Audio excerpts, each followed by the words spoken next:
Are we live, everybody? Welcome to my sleeping stream, everyone. Today we're gonna be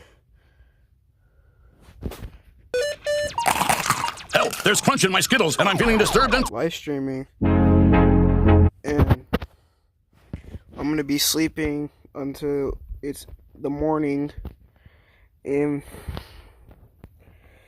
yeah,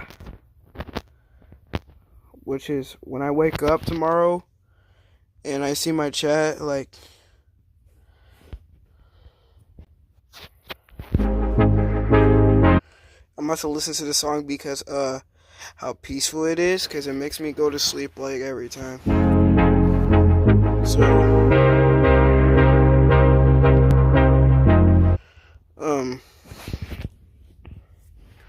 yeah, so I'm about to go to sleep, and yeah, good night.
I mix vocals on the go. I always start with the vocal preset. This one's one of my favorites called the Analog Warmth. So I'm gonna add that in here. And then I'll use auto pitch to add a little auto tune into the vocals, just slight. And then I'll use AI denoise to clean up any sort of background noises. And then I'll add an EQ. I'll cut down the lows, shape the mids a bit, and add a little bit of air. Add a leveler to it so it just balances the whole mix. We started with this.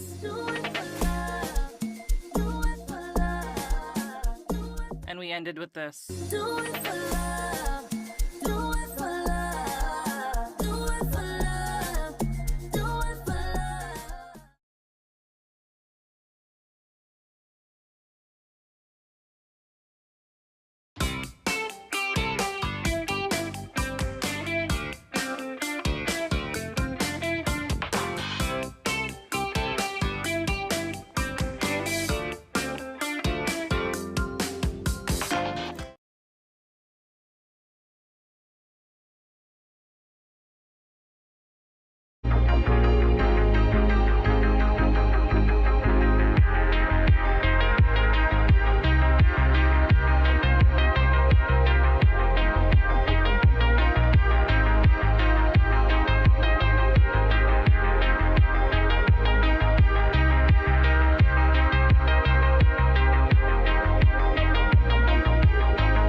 Yeah, show me. I've been dying to see Okay, so here's my bed. How cute is Oh, it's this? very you. And then I got this really nice pillow. I got everything for my dorm room on Etsy. And I also got this frame with our Oh, that's picture so in. cute. I remember that day. I got this alarm clock. So now I don't need to be on my phone so much or rely on my phone to wake me up. And I thought it looks really cute with the rest of my bits on my little bedside table. Oh, what else have you got there? I've also got this gorge ring holder and this little trinket dish and this mug. I brought it from home. Speaking of, I bought my matcha kit. I just kind of wanted it to feel a bit more like home. And then I also got this pin board. I love I've that. got all my like special notes on it and like cute tickets and things like that, so it's all in one place. Okay, you just need to invite me over now. I know. Okay, I'm gonna go, but you have to come over soon, okay? Okay, bye.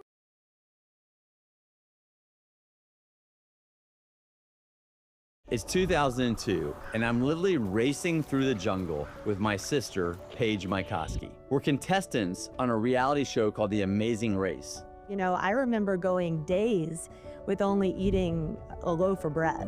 It was this gauntlet that set the pace for our adult lives. My sister and I would both go on to achieve a level of success we never could have imagined for ourselves. And Paige was right there with me for the earliest days of Tom's. I remember I was in Argentina. I was like, hey, I need a logo for the shoe, and you like, give me a day. And then you designed the Amazing Tom's logo. Do you remember how much you charged me? I think it was $500.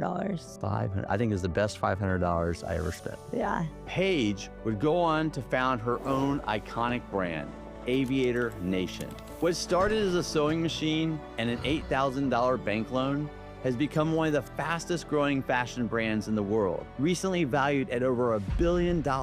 And so I started making clothes at night after work at the surf shop for myself. Yeah. And then I would wear them to work. But the thing is, I was making them for myself, but I realized I would go nights where I would not sleep. I was obsessed with it. In my darkest times, Paige was there for me. But it wasn't until this interview that I found out she also struggled in ways I never imagined. I just was battling extreme depression. I didn't want to see anyone. This interview is about believing in yourself and your passion, navigating the lowest points in life, and the bond siblings share.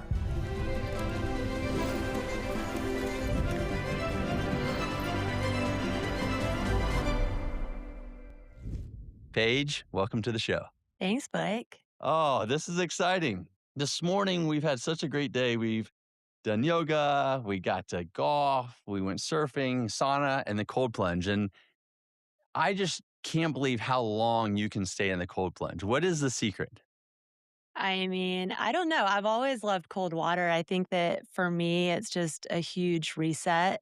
I think that you just have to really only think about breathing. And I feel like that just kind of resets my mind and my body. And I don't know, I love it. I love the cold plunge. I think that you probably introduced me to it Years ago. Years ago. But you've really stuck with it. But yeah, and you know, I was actually when I was building the Hawaii store, I was jogging down the beach and there were these guys sitting in like deep freezers and they were surfers. And I was like, what are you guys doing? And I remember connecting it. I think you had talked about it and that's what they did, like to, you know, get rid of the inflammation in their body or after surfing. And so I actually bought on like Facebook Marketplace or something, a deep freezer for like a couple $100. Oh my gosh. And it was so hot. I didn't have air conditioning in our place in Hawaii that I was living in while we were building the store. And so I would sit in that thing, freezing cold water like multiple times throughout the day. And it just gave me energy.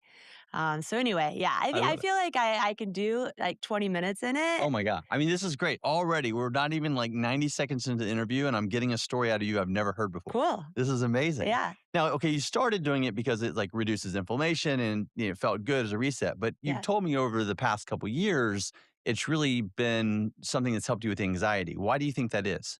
I don't know. And how does it reset that? You know, the thing is, I feel like a lot of people everybody needs these dopamine hits, you know, Yes. and obviously a lot of people are on social media and getting the likes and all the things. And I'm really not on social media very often. Mhm. I'm just not into it. It distracts me. It takes up too much of my time. But I think that when I do the cold plunge, I feel like I've accomplished something, you know? And Mm. so I think that like if I can get in there and it's like after a few minutes of doing that, I feel like I started my day with like this accomplishment, you know, of like something that was hard to do. And so Yeah. I just like immediately have a dopamine hit and I feel good about, you know, whatever I'm doing from there. So I think it's just like giving myself like an First thing in the immediate morning. dopamine hit. Yeah. And especially because you care so much about your fitness, your health, your clarity, like you're really into this. Yeah. You know, I see people all the time wearing head to toe Aviator Nation. And one of the things I love seeing is when someone's wearing a pair of Toms and Aviator Nation, and I tell them that you're my sister, their mind is just blown. Like a lot of people don't know that we're siblings. Yeah. Do you get that experience? Like when people hear that we're siblings, like what's the response that you get? I mean, they're always like, what are your parents feeding you guys?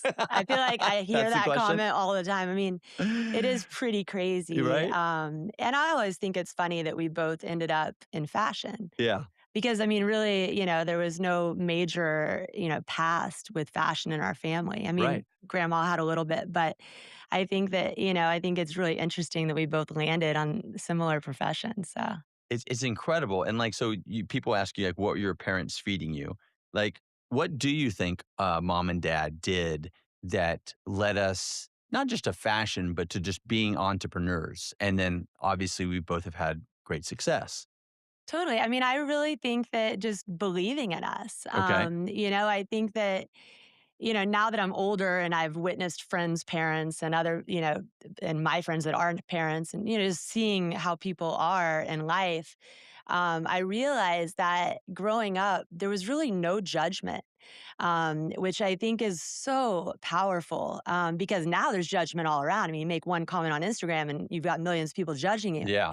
But growing up, obviously without social media and, you know, with parents that really, I don't believe were judging us. Mm, And I think that that just gives you so much more creative freedom, mm, obviously more confidence.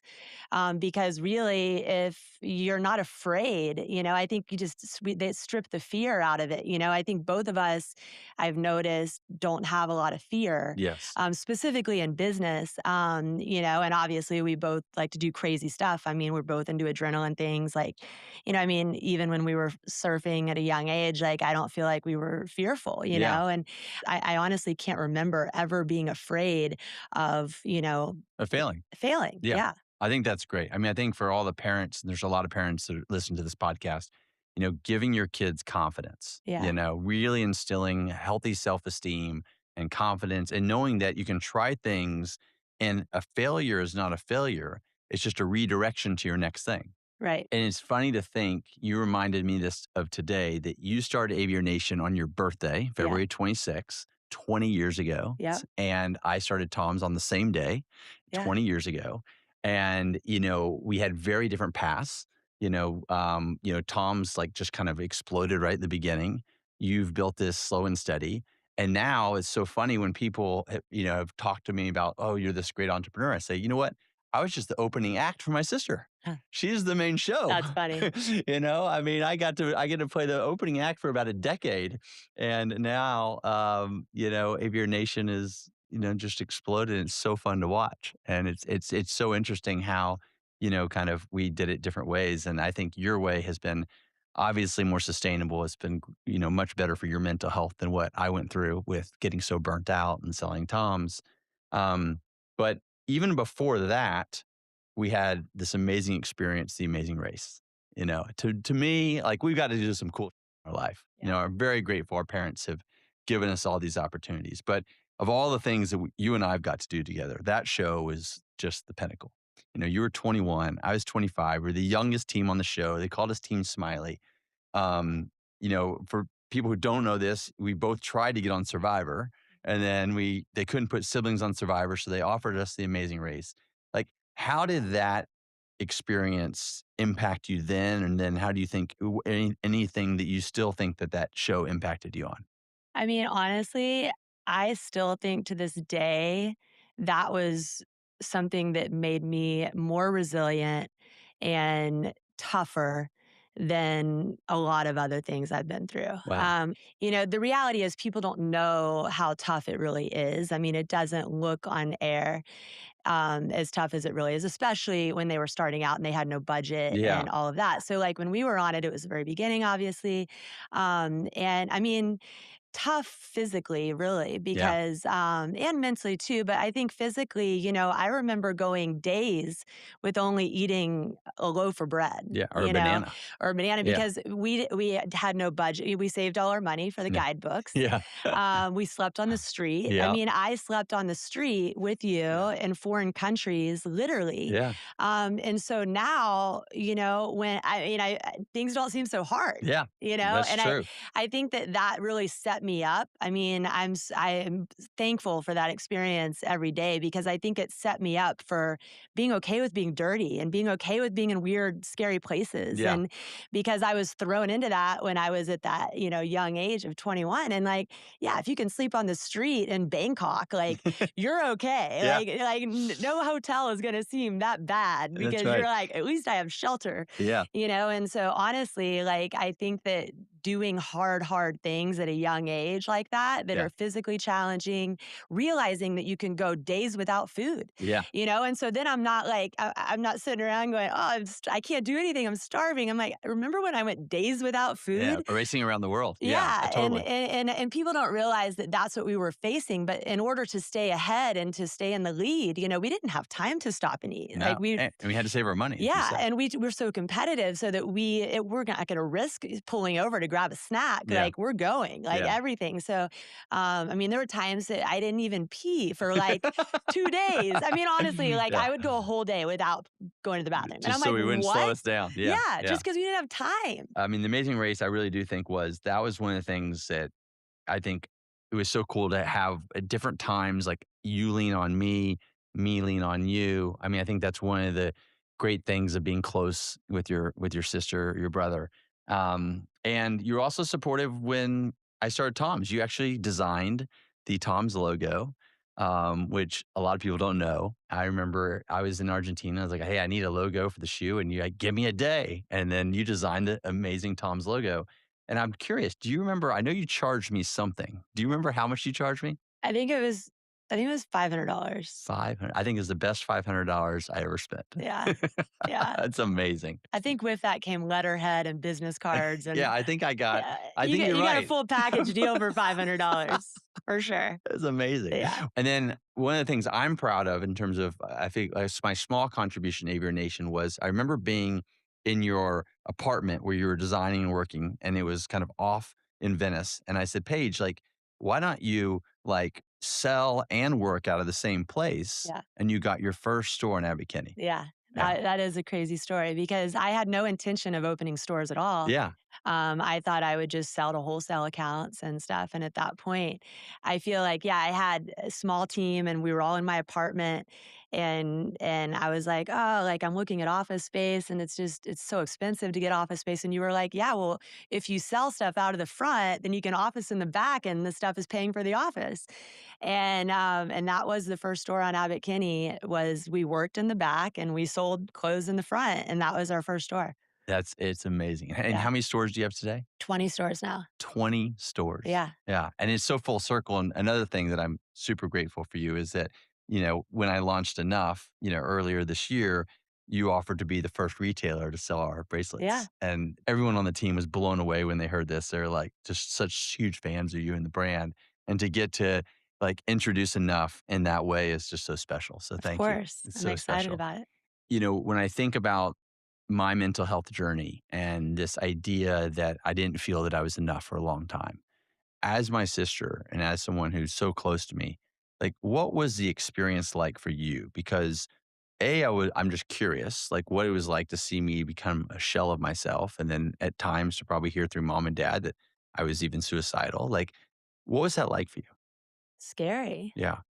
Yeah. I mean, I think that when you hear that someone you love, in this case, my brother, Yeah. I mean, suicidal, when you hear that word, it's just like, obviously it doesn't get any worse than that. Yeah. And I think that it's just hard because I wasn't like with you physically. Yeah. And so I was definitely always worried Mm. about what was going on with you at that moment.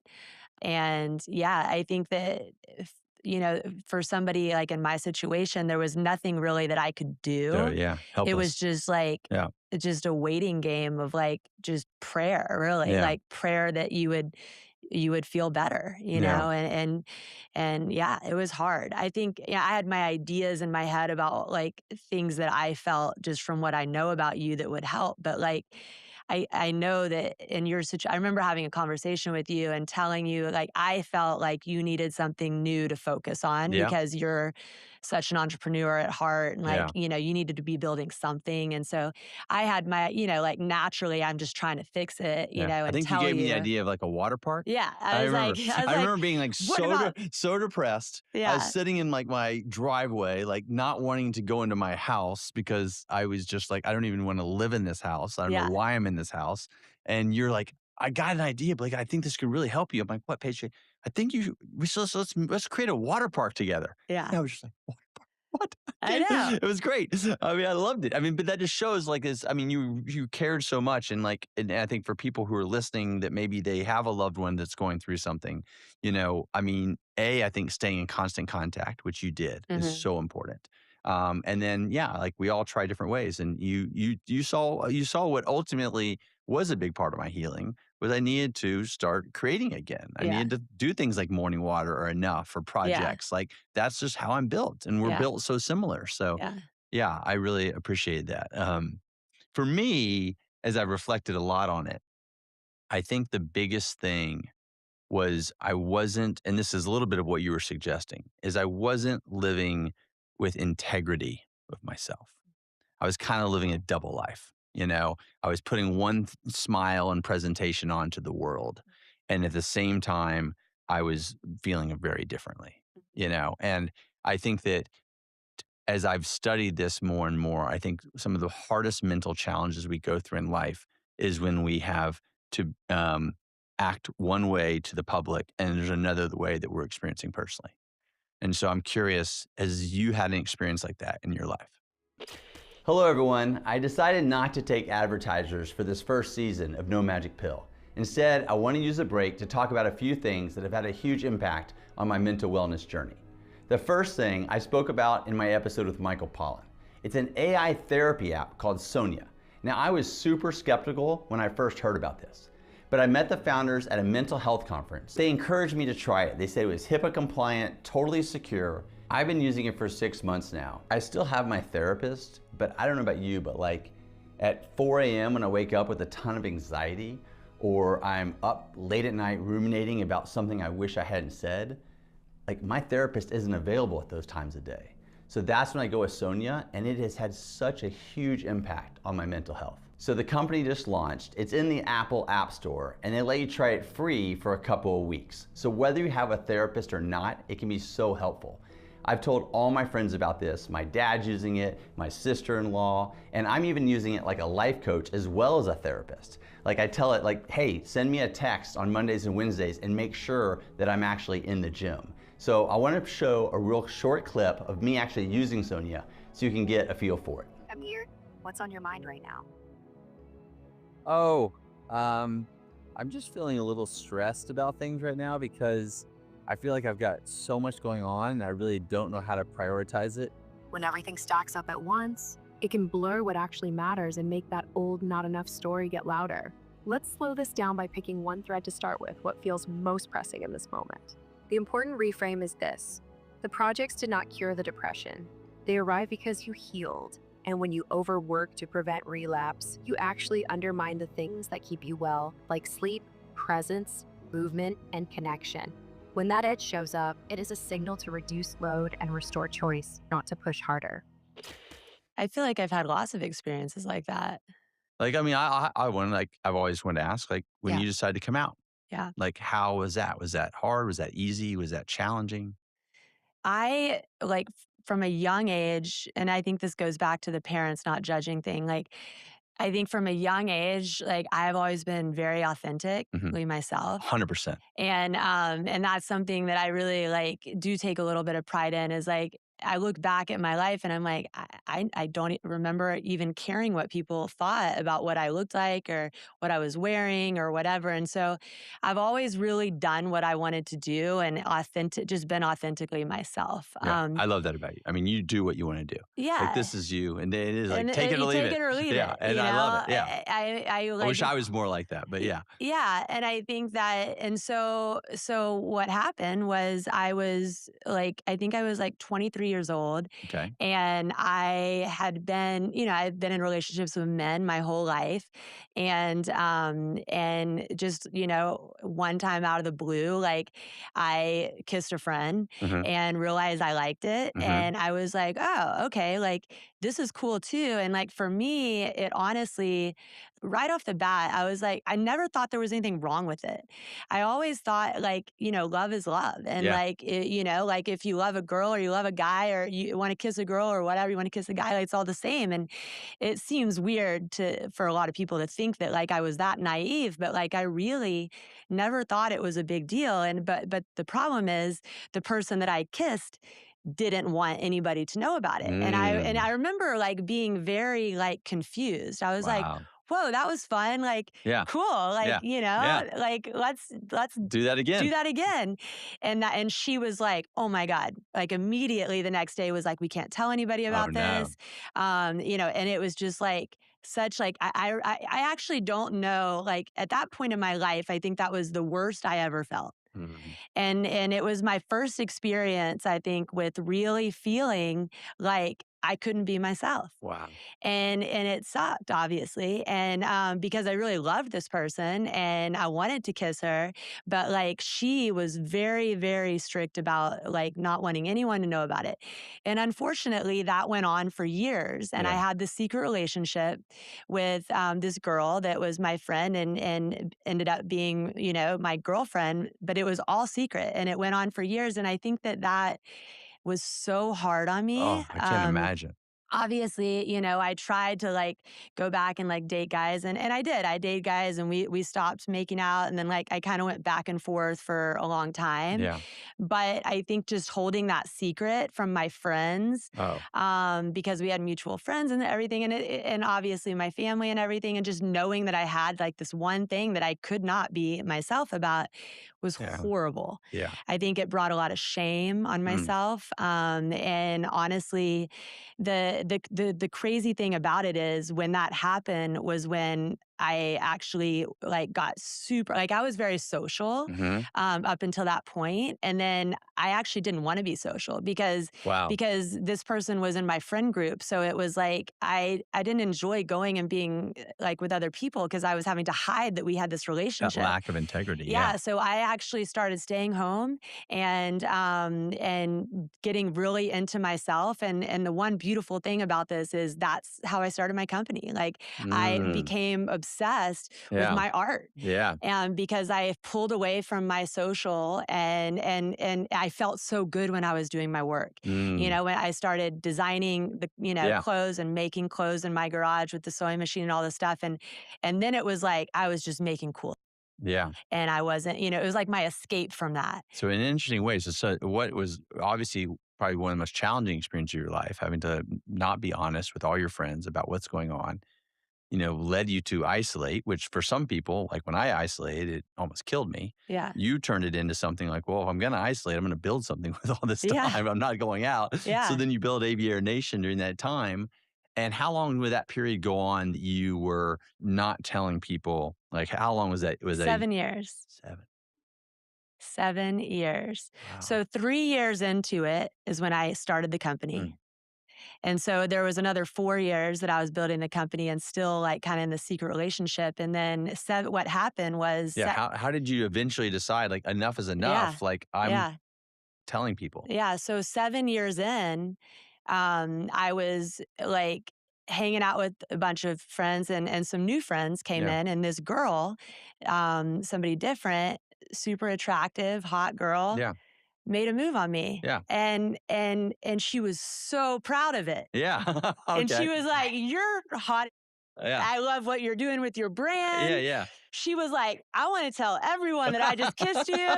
Like, she was Very so different. proud of Yeah, it. yeah, And I was like, that's where it's at. yeah, Being with someone yeah. that wants everyone to know that Yeah, you're with of them. course. I mean, And so that was the moment that I obviously said, screw this other yeah, relationship. yeah.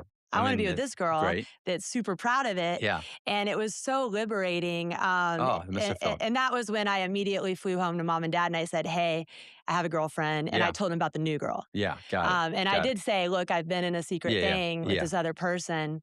And unfortunately, she didn't want me to come out. Yeah. And so I was in this secret thing. And so, but this new girl's awesome. And mom and dad were actually great. Yeah. Well, I bet they were Um, relieved because I think I remember being relieved because I was like, kind of like knew what was going on, but we weren't talking about it. Like Yeah. most families. Yeah. And I mean, also that was early 2000s, a lot less progressive of a time. Yeah. And then you were so excited. I remember that relationship. It was like, Oh, it was you were just amazing like, for me. yeah. And then you were also much more social. Yeah. And I think that a lot of people experience that probably into this day. And that's why I'm so glad and so thankful for you to share this because there's no doubt whether it's someone with their sexual orientation or anything else that they're like not living with integrity, Yeah. not living honestly, it kills us. 100%. And you've been authentic your whole life except that 7-year that, period. that little period. Yeah. And so that was probably the 7 hardest years of your Horrible. life. Horrible.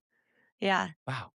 So I want to go back, those were 7 really hard years, but also I know you had a really hard experience your senior year in high school. And I think I want to talk about this because I haven't always understood the full thing. So I want to hear it from you.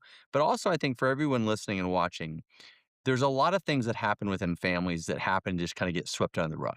Mhm. It's like someone, and I wasn't there. I was in college, and I feel like this was one of those things where it happened. You had this really hard experience, and we never really got to talk about it. So, what happened, and what did you learn from Yeah. Whew. It's a big one. it? Yeah, Okay. So I was in high school. It was my junior year. And since I think I was like in 7th grade, had been a hardcore volleyball player. you're amazing. I played a lot of sports, but I really love volleyball. Anyway, I was doing great in school. I did student council stuff. Like I was a good kid. Like basically, just cruising. Like everything was good. Yeah, Junior year of high school, I got asked to go to the senior prom with a guy, and I was with this group of people, and basically we went to the prom, and then there was the after prom party that happened at the school. And in between the prom and the after prom party, we stopped at my house to change clothes because we wore like matching outfits for this after prom party. And one of the guys made drinks for us for like on the road. And I'm thinking, okay, like I'm not a drinker, but like one little drink is like not a big deal, So like on the way to the party, I drank this little cranberry juice concoction, and we got to the school, and I don't remember pretty much anything from that night. It's really obvious that something was put in my drink, and I don't know exactly who did it. One of the guys, and that was making the drinks, obviously. And I woke up the next morning in bed with mom and dad, and they told me, do you remember anything from last night? And I honestly, I just barely remember getting to the party. And so they told me what happened. And basically, I guess went to the bathroom and passed out in the bathroom. Somebody found me.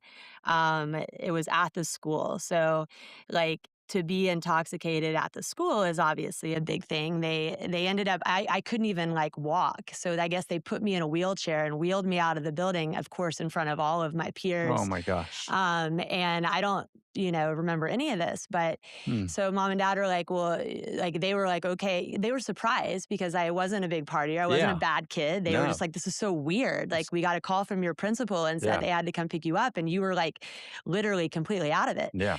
And so they figured that it was something fishy. And I was look, we did have one drink on the way, and I didn't think it was a big deal. And the next week we went back to school, and I'm sitting in my class, and first period, probably 10 minutes in, over the loudspeaker can Paige Mykoski come to the principal's office? Oh my God. Yeah. Oh my God. I know. See, I didn't know this part. Yeah. Okay. And so I go to the principal and they basically said, you're being expelled from school. They escorted me out of the building. They put me in an alternative school, which I had to walk through metal detectors to get in.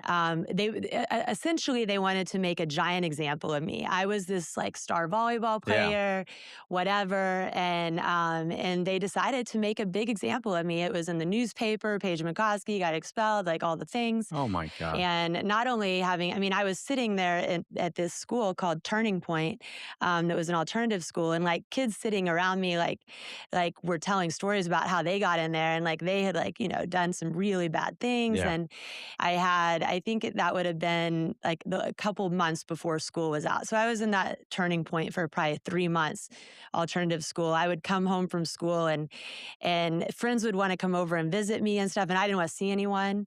Oh my I was God. just like, I became very ashamed, and like it wasn't my fault. Yeah, you did nothing wrong. But like they made me think it was that I was bad, my and so gosh. then it was just like, because I think when you're that young, like, you're just kind of like a sponge, and you're just like, oh my God, like I'm bad. Like I'm not gonna, all these Wow. things. And so I remember literally like just not leaving my room. I wanted it dark all the time. I mean, I just was battling extreme depression. I didn't want to can't see imagine. anyone. So anyway, the first day of summer after the alternative school, my friends are like, we're going to this like field party, and we want you to come. You haven't seen anybody, whatever. So I go out to this field party, and like 20 minutes after being there, and honestly, like I didn't want anything to do with alcohol. Yeah. I was like, I really was just there to hang out with friends. Like 20 minutes or so after being there, the cops showed up. Oh God. And so like we all run into the grass and stuff, and like we're hiding, like, this is like a field party in Texas. I'm like, oh my God, I can't believe this is happening right now. Like, what am I going to do? And so eventually I remember we laid in the grass for like a couple hours. Then finally I'm just like, screw it. Like I haven't drank anything. They can give me a breathalyzer. Yeah. Like I'm going home. Done nothing wrong. Yeah. I've done nothing wrong. I'm going home. Yeah. And so I went back, and the cops are just waiting, and they're like, well, there's a keg here at this party, so you get an MIP. Because apparently that was the law, that like if you're at a party with alcohol, you get an MIP, even if you You're not haven't had drinking. any alcohol. Oh my God. And so I had them test me and everything, and I had not drank anything, but they gave me an MIP. Oh my God. So then they, I don't know, somehow the principal of the school, even though it was summer, they found out about it. I got a letter in the mail like the next week, and it said, just so you know, this is your second offense. You will not be returning to volleyball. You will be you are allowed to come to school, Oh my God. but all your extracurricular activities are taken away.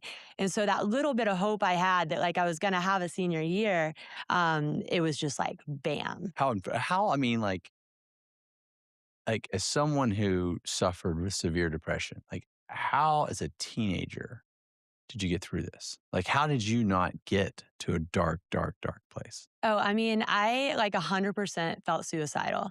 I mean, I was thinking to myself, I don't want to live anymore. Like your Like, whole life is taken away from Everything. you. Like I'd worked my whole life to be in volleyball, Yeah. and I wanted to go to University of Texas and play on the volleyball team, and Oh my like God. everything was taken away. I literally was like, I'm done. Like Wow. I'm done. And And so what was the support? Like, was it mom and dad? Or did you have a friend? Did you have a therapist? Like I wasn't there. So I'm just like trying to understand, like who was there to help you? It was a really, really terrible year. There was this assistant principal that actually like came to me and was like, Paige, I know you're a good kid. And she was, Wow. and she was like, look, she was like, I need someone to come and file stuff and whatever. And like, we can make this one of your periods and whatever. And she kind of took me under her wing.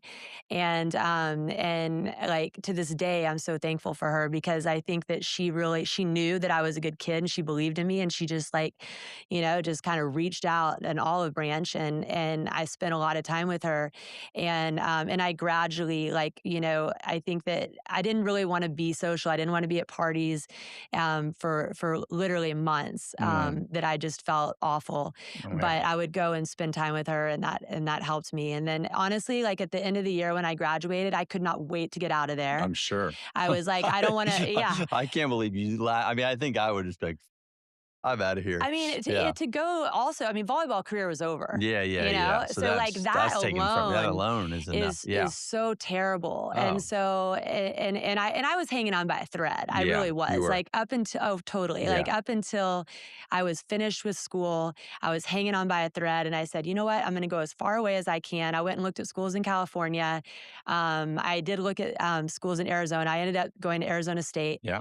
And I was like, I don't want anybody to know who I am. I Yeah. don't, I want to go somewhere that's all Fresh new start. people, and all my friends were going to college together and stuff. So this was really a big thing. And so I left completely, went to Arizona State, and within like 2 weeks of being there, like, I'll never forget, like I had this, so I ended up joining a sorority because it was like, really hard to meet people and Sure. stuff. And Yeah. that was an easy thing to do. And so I joined a sorority, and I remember like 2 weeks after joining it, they were like, okay, like we have this thing that we're going to vote on who is going to be of the pledge class, kind of they called it Star Pledge. And that person was going to be in charge of like kind of speaking out for the group and all the things.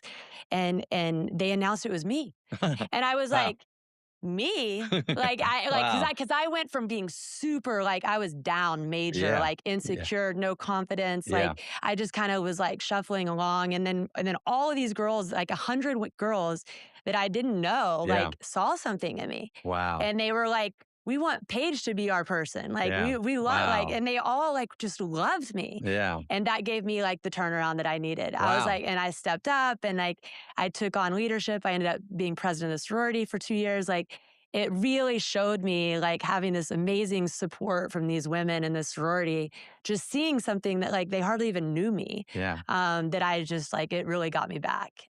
This year, I met some engineers from Nike who invented a new type of office chair that has not only changed my life, but actually saved my back, especially because I am on about 5 hours of Zoom calls every day. The MoveLab chair has 2 different pivot points under the seat, which keeps your body in continuous micro movements all day. The founders told me it is the equivalent of taking 3,000 steps. And all the lubrication of your joints and the blood flow is why my back no longer hurts, and I can focus on my work so much better. I loved it so much that I actually joined the team as a co-founder, and I will be sending one to every person I know when we launch this fall. If you're interested in learning more or pre-ordering one, we only have 500 in the first run. You can check us out at movelab.com, and that's spelled MOOVLAB.com. I decided not to take advertising for the first season of No Magic Pill, so I could actually use these moments to talk about something I'm super passionate about. Now, one of those things is my morning routine, and every morning it starts the same way. I drink morning water. I take this packet, I pour it into this bottle, and I drink it. Now, what's in this packet? It has creatine, L-theanine, magnesium, many other supplements, electrolytes, basically all the things that I used to have to take so many supplements for. I mean, my kitchen counter, it looked like a pharmacy. I mean, it had bottles of pills and pills and pills, and half the time I would even forget to take them. So now it's all in this simple formula that my friend Austin created, and I do it every day. And this month, we're giving everyone a special offer. Go to morningwater.co/no-magic-pill, and when you sign up, you'll get 25% off your first month. I hope you enjoy it as much as I have. I want to go back though, before you got to the sorority and you're hanging on by a thread, you graduate. Like, what do you think looking back now, did you learn from that experience? Because I mean, of all the stories you've told me so far today, that one actually is even more intense than the 7 years of not being able to come out. Yeah. What do you think you learned from that? And then how have you applied it to your whole life? I absolutely had something to prove. Yeah. Okay. I mean, That was it. so now I look back and I'm like, thank you. Yeah, thank you. Yeah. Because like now I have something to prove. I say thank you, depression. Yeah. You say thank you, wrongfully accused. I mean, it's just crazy. I It's mean, like, I honestly, like I'm watching Shawshank Redemption or something. it's like that. crazy because Yeah. like I really do believe everything happens for a reason. Yeah. And I believe And it now that I'm supposed to create be that fire in running you. this company Yeah. and doing what I do. And Yeah. honestly, I don't know like how that would have like transpired without this like craziness. Interesting. Because I again like I went through something that was so mentally tough.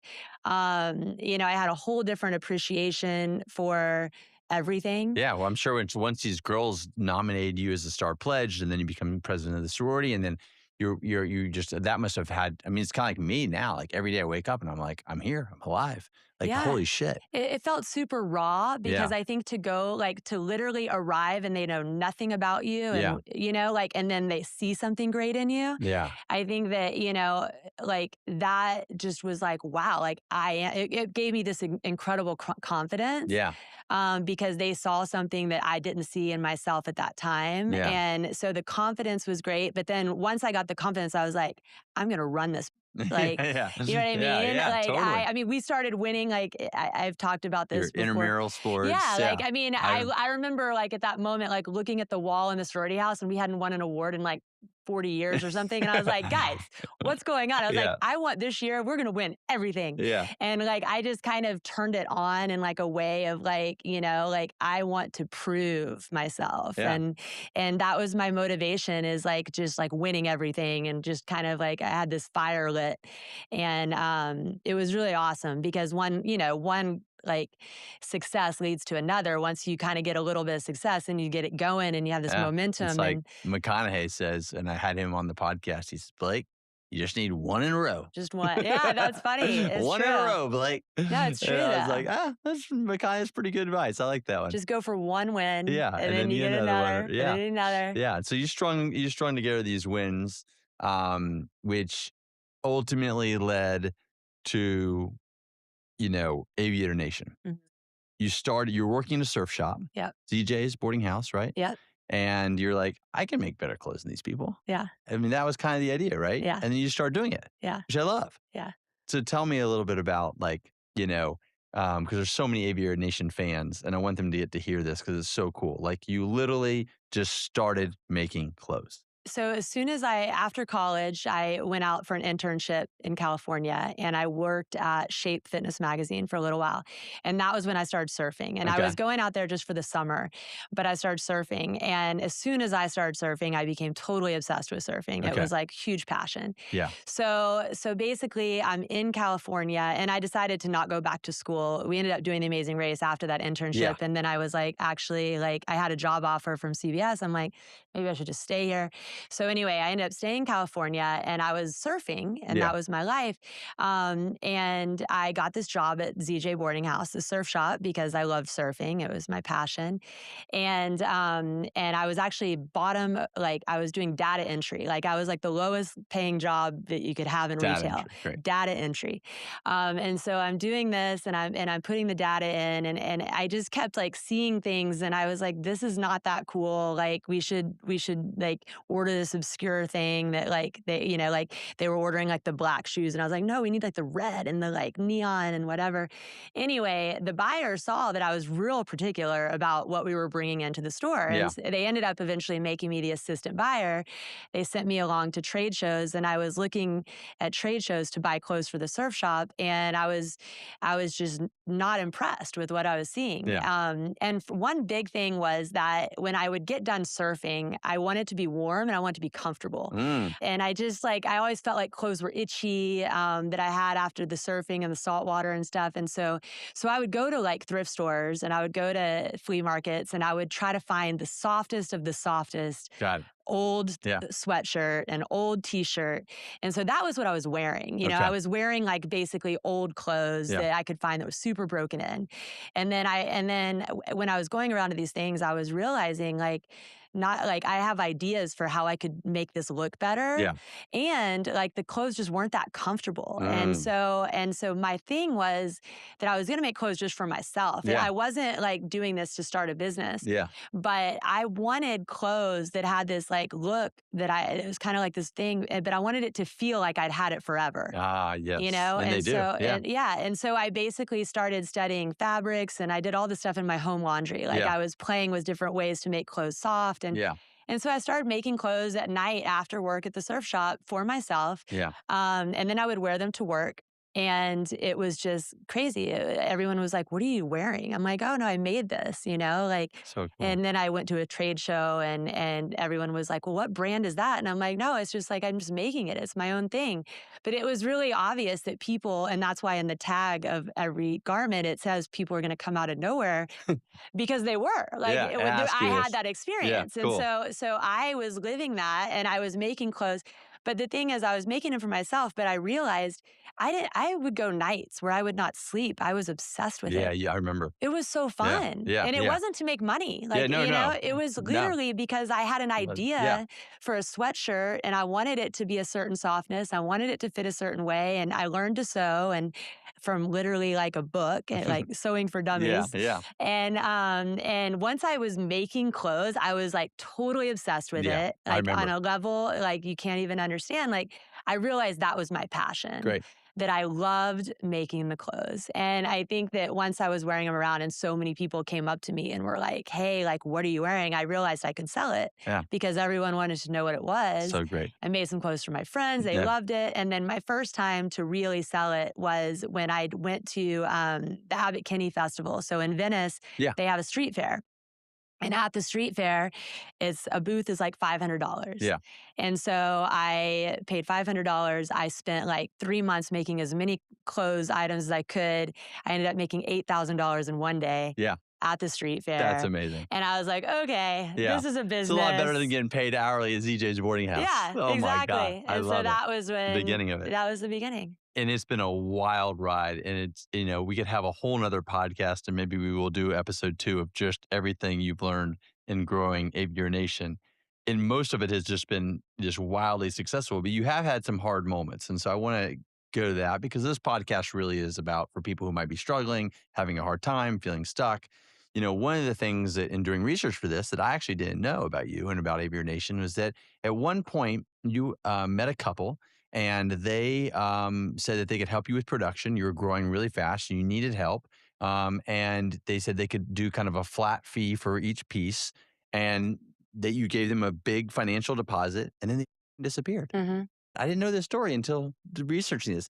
When did that happen? Like, I'm just like, as your brother, I'm like, why did I never hear this one? Like, when did it happen, and how did you bounce back from that? Because that sounds like pretty traumatic. Yeah, it was just not too long after I opened the Abbot Kinney store. Okay. So it must have been like around 2011, like around there. I'm thinking, like, I don't know the exact year, but yeah, it was pretty soon after I opened Abbot Kinney.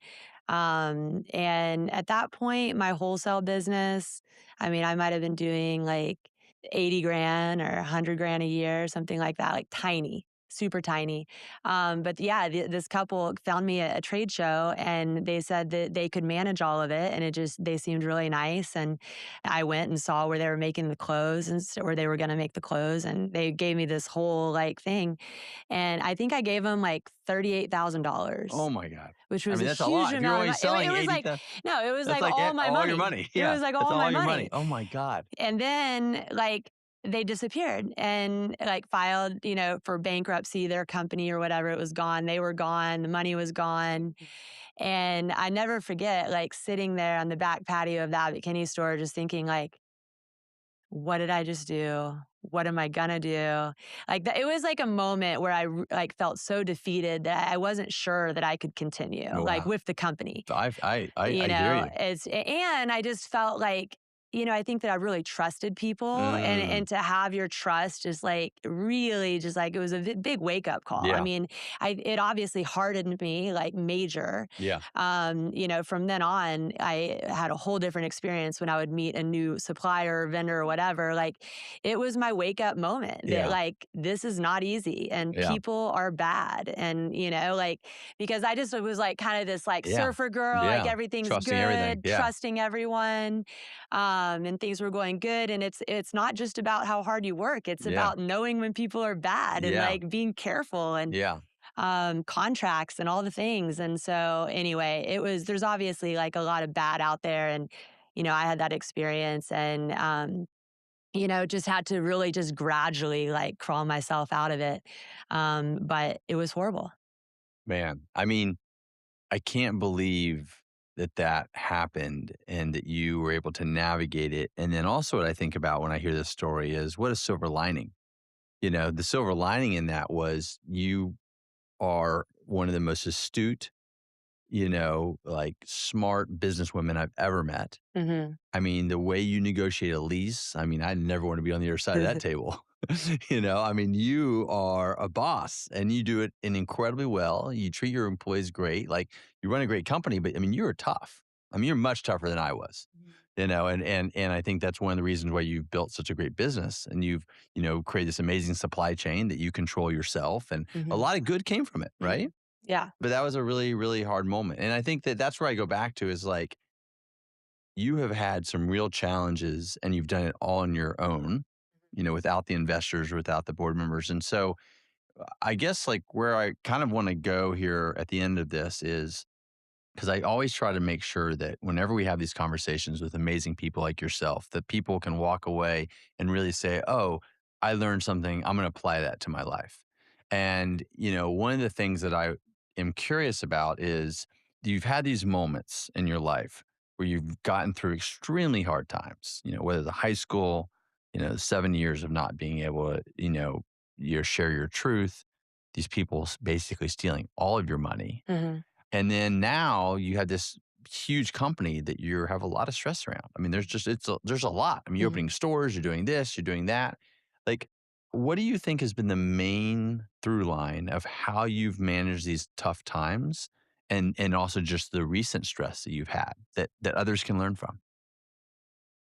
I think that honestly, realizing I mean, it's funny because when I say things like what I'm about to say, of course, I immediately go to like, well, what is everyone going to think about that? No, Which is say so it. We just say stupid. whatever we want on this thing. But I genuinely can connect every hardship in my life to something amazing that happened after it. Mm, And so now every little tiny problem I connect to like, how can we make this great? mm, And I do strongly believe that mhm. all of this has made me stronger. Yeah. And so now it's like, I think that when something happens, I think I'm resilient because I know that everything really bad made me so much stronger. And there was a lot of silver linings. Yeah. And so honestly, like anytime something like scary or bad happens, I really take time to sit back and reflect and be like, okay, like what am I going to learn from this Yeah. experience? Beautiful. And even at times when it's like there's nothing worse than what's happening right now, like Yeah. health problems with your parents. I mean, like Yeah. the worst, Yeah. It's like, okay, but like what can I get out? What can this be better? Maybe a better relationship with my parents, like Yeah. that's more, more thoughtful or whatever. Like, how can I make this like affect my life in a positive way? And that is my security blanket around any kind of hard problem that comes my way is that I know that there is a reason for it and Mm, it's going to make me stronger. It's going to make me better. And I'm going to learn something from it. And I do think that if you're not learning, like you're just stagnant and everyone that works for me knows that like things change all the time in the company because, I believe that we're constantly needing to grow and get better and do things different and you just not being stagnant. And I think these little ripples that come in our life that screw us up for a bit, they actually really make us stronger. And so just trying to understand that and connect that as fast as you can. mm. Yeah. I mean, I think that's such a great thing for all of us to think about is sometimes what we think happens to us Mm. is actually happening for us. Exactly. And I look back at the 7 years of depression I went through and getting so, just losing myself. And I'm like, well, if I never had had that happen, then I wouldn't have the empathy to understand other people who don't feel enough. Of course. And then help other people with that. And I just look at your life story and I see so many of those moments where it might have looked like something happened to you, Mm-hmm. but ultimately you and that experience made it something happened for you. Mm-hmm. And I'm just so impressed. I'm such a proud brother. And this has been such an incredible, deep, real conversation. And so thank you so much for coming on the show and just being you. Thanks, Blake. You're amazing. Thank you. I love you. Love you too. If this episode spoke to you, please share it with a friend, family member, or someone you love. Because No Magic Pill is not just a podcast. It's a resource to help us all live better lives. Hit the subscribe button so you never miss an episode, and let us know what you think by leaving a comment. A quick note that this episode is for informational and entertainment purposes only and is not intended as medical advice. Always consult a qualified healthcare professional regarding any medical questions or concerns you may have.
a new roster.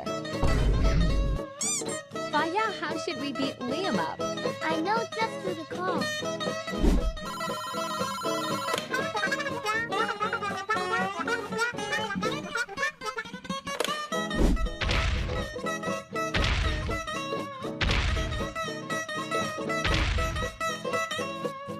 I have arrived.